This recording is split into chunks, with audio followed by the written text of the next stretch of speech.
Πάνω. Ποιος? Πάνω.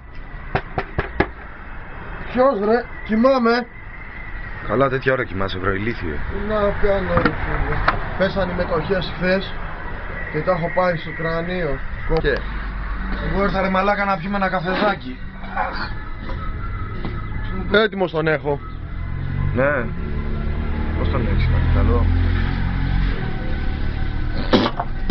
Ρε μαλάκα, πόσο αλάτι έβαλες? Αφού ξέρεις ότι τον πίνω μέτριο ρε ηλίθιε.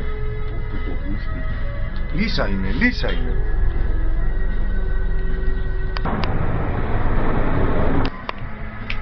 Τι έκανες και στο βράδυ ρε μαλάκα? Έτεγα ρε, είχα πάει σε ένα πάρτι, ανοιχτό, open.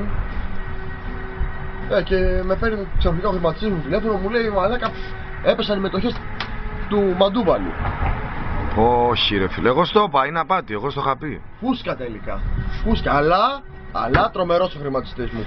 Μου το είπε έτσι για να τις πουλήσω, τις πουλάω και την άλλη μέρα, σήμερα το πρωί δηλαδή, πήραν τα πάνω τους. 400.000% επάνω. Όπως καταλαβαίνεις, Έλληνας και ωραίος. Ρε μαλάκα, έχει ζέστη σήμερα, μου φαίνεται. Γάμισε τα, μόνο ζέστη έχει ρε μαλάκα. Μόνο ζέστη, πάρα πολύ ζέστη. Πώς ήρθε τώρα? Να μωρέ, ίδρωσαν τα νύχια μου και γι' αυτό μου ήρθα να σε ρωτήσω. Στα νύχια μπαίνει το κατράμι και τα νάβι.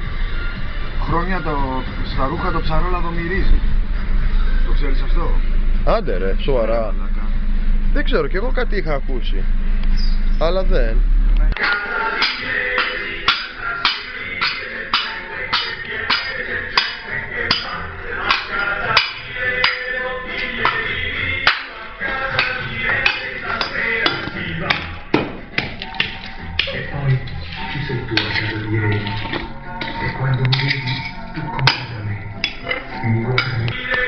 Ρε εσύ, πήγες και καινούριο σε ΕΚΕ?